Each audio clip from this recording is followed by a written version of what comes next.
তরুণের স্বপ্ন প্রকল্প কি? এই তরুণের স্বপ্ন প্রকল্প ক্লাস 11-এ ট্যাবের টাকা পাওয়া যায়, কিন্তু ট্যাবের টাকা নিয়েও উচ্চ মাধ্যমিক পরীক্ষায় গড়হাজির।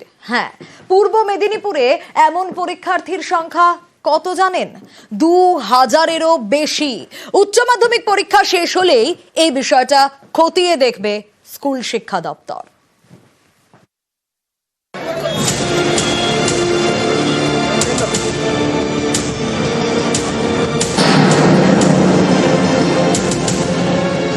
পশ্চিমবঙ্গ সরকারের প্রকল্প তরুণের স্বপ্ন।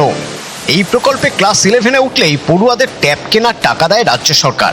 পড়ুয়া পিছু দেওয়া হয় 10,000 টাকা।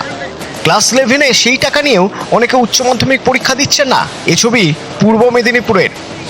জেলা স্কুল শিক্ষা দপ্তরের তথ্য অনুযায়ী বছর 2 আগে পূর্ব মেদিনীপুরে ক্লাস 11-এর 32,248 জনকে ট্যাবের টাকা দেওয়া হয়। আর এবছর তাদের মধ্যে 30,164 জন উচ্চ মাধ্যমিক পরীক্ষা দিচ্ছেন। অর্থাৎ ট্যাবের টাকা নিয়ে উচ্চ মাধ্যমিক পরীক্ষায় গড়হাজির 2084 জন।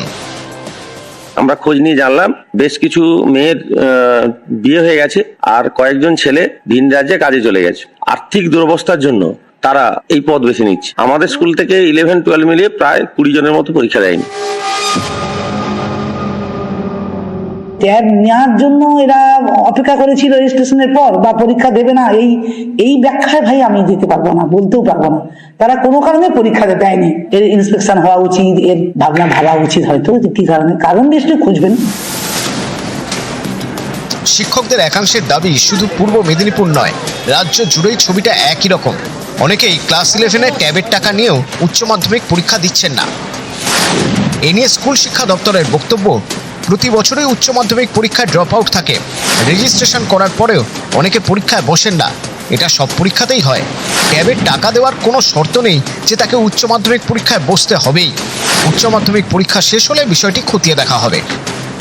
মাধ্যমিক উচ্চ মাধ্যমিক পরীক্ষার রেজাল্টে পাশের হারে শীর্ষে থাকে যে জেলার নাম, সেই পূর্ব মেদিনীপুরে এমন ছবিতে কিন্তু রীতিমতো উদ্বিগ্ন প্রশাসন এবং শিক্ষা মহল। ক্যামেরায় সর্বানন্দ মিশ্রের সঙ্গে সুজিত ভৌমিক, নিউজ 18 বাংলা।